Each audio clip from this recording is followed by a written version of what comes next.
Jésus, mais Mahomet, qui nous donne un verset coranique, on va vérifier ce verset-là. Et je le dis ce soir, s'il réussit à faire sortir ce verset-là, je deviens musulman. S'il réussit ce soir, le verset là ne se trouve pas dans le Coran. Et si jamais on trouve le verset, vous allez vous convertir. Monsieur Alexis, j'ai dit que je vais lui surprendre, mais au milieu. Au milieu. J'attends d'abord qu'il me donne, qu'il me fait sortir du Coran, le Coran là, les 114 sourates là, qui me fait sortir le verset, qui confirme réellement que dans ce verset là, c'est Mahomet qui est envoyé à l'humanité. C'est comme ça. Lui il me donne le verset, je vérifie. Ah oui, il donne le verset, moi je lis le verset là, je vais lire ça devant le public. S'il réussit à nous donner ce verset-là, là, il est en train de rire pour nous distraire. Et vous avez encore une minute. Voyez-vous, nous ne sommes pas venus ici pour rire, nous sommes venus ici pour faire parler les Écritures. Vous n'avez pas affaire à un gamin. Vous avez affaire à un titan qui est ici, là. Ah oui. Donc, donnez-nous le verset dans le Coran. On va vérifier ce verset ce soir. Et je le dis, hein, je ne quitterai pas ce plateau si ce verset ne sort pas. D'abord sauveur. Un sauveur veut dire quoi? Lui il cherche le mot sauveur. Le Coran n'a pas utilisé le mot sauveur, mais l'essence du sauveur pour parler de Mohammed. Un sauveur c'est quelqu'un qui est envoyé pour le sauveur de toute l'humanité. C'est quelqu'un qui est envoyé pour tirer toute l'humanité des ténèbres spirituelles à la lumière parfaite. En faisant quoi? En leur offrant une vraie conception de la divinité dépourvue de toute idée idolâtre et polythéiste. Car la première question en matière de foi, c'est la connaissance de Dieu. Ce que Mohammed a fait, Jésus n'a jamais fait. Il a trouvé les gens en train d'adorer des idoles, il n'a jamais mis fin à cette adoration. Mohammed a trouvé son peuple en train d'adorer 360 idoles, il les a tirés de ces ténèbres spirituelles à la lumière parfaite. Et aujourd'hui, les musulmans, on ne peut pas parler, il n'y a pas de débat entre les musulmans et les chrétiens sur la question de l'unicité de Dieu. 2. Le sauveur de toute l'humanité doit donner à toute l'humanité un code de conduite et de moralité.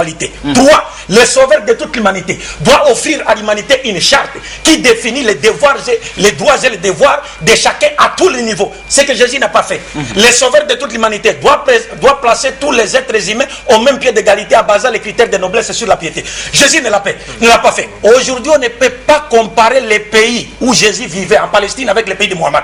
Parce que le pays de Mohammed est régi par les enseignements de Mohammed, mais le pays de Jésus et le pays de tous les chrétiens ne sont pas régis par les enseignements de Jésus. Mais il y a des pays de musulmans qui sont régis par les enseignements de Mohammed. Le sauveur de l'humanité, c'est pas celui qui vient pour se faire tuer sur la croix comme croient les chrétiens, alors qu'il laisse le peuple dans l'égarement total. C'est lui le peuple reste dans l'égarement total. Jésus n'a pas enseigné cela. C'est pourquoi il a donné un verset de l'Apocalypse qui est un ajout de l'église catholique romaine et qui est en contradiction avec un autre verset, parce que Jésus a montré que le message universel destiné à toute l'humanité viendra après que Jésus soit passé. Apocalypse chapitre 14, versets 6 à 7.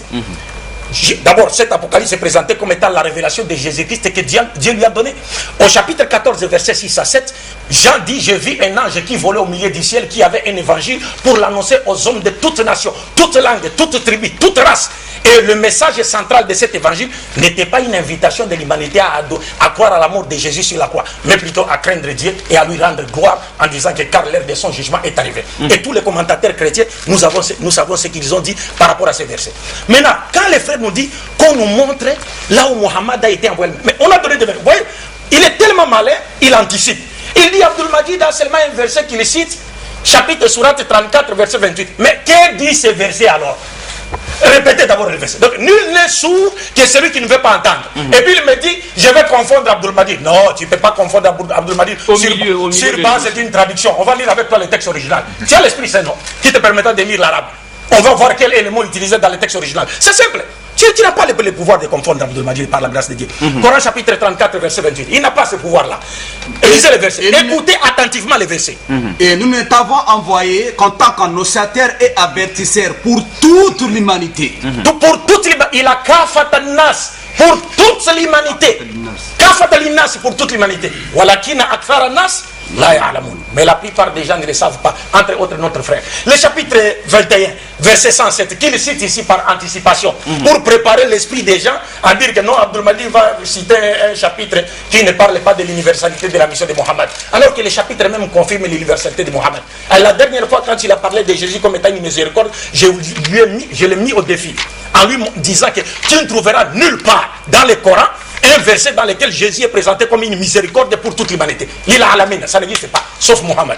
Coran chapitre 21, verset 107. Que nous dit le Coran? Il n'est plus sourd que celui qui ne veut pas entendre ou comprendre. C'est simple.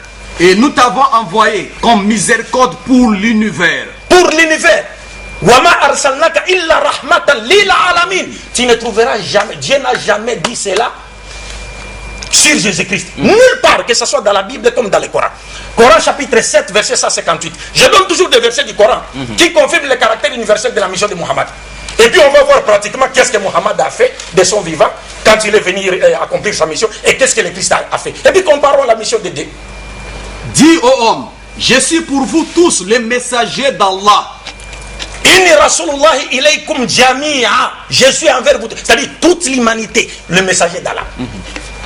Est-ce que vous comprenez? Et le prophète Mohammed lui-même dit clairement, il dit, moi Mohammed, contrairement aux prophètes de Dieu qui m'ont précédé, j'ai été envoyé à la totalité des hommes et j'ai clos la prophétie. C'est pourquoi il met le blanc, les noirs, l'arabe et les autres nations au même pied d'égalité et il base les critères de noblesse sur la piété. Ça n'a rien à voir avec les païens.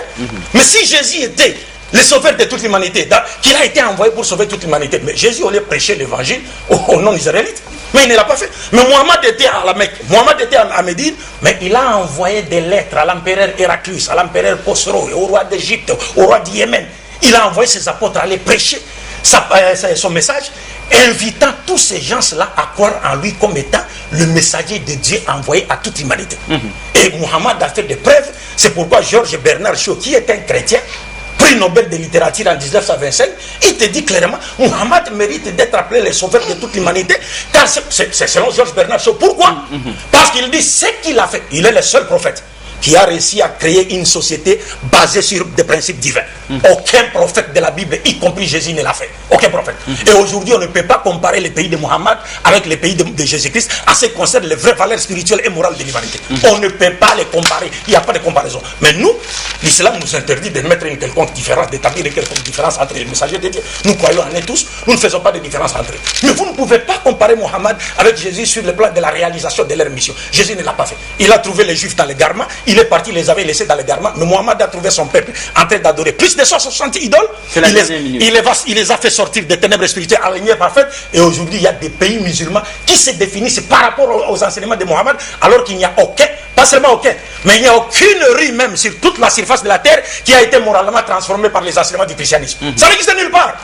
En quoi est-ce que Jésus est-il le sauveur de l'humanité? Pour lui, il sait très bien que Jésus est le sauveur de l'humanité selon les chrétiens à travers sa mort sur la croix. Mais on ne peut pas sauver l'humanité à travers la croyance à sa mort sur la croix. Et cette mort est d'origine satanique. Être lu. Donc, moi je dirais simplement ceci, s'il n'avait pas des intérêts matériels à défendre dans l'église. Quel intérêt? Quel intérêt, pardon? Je vous en prie.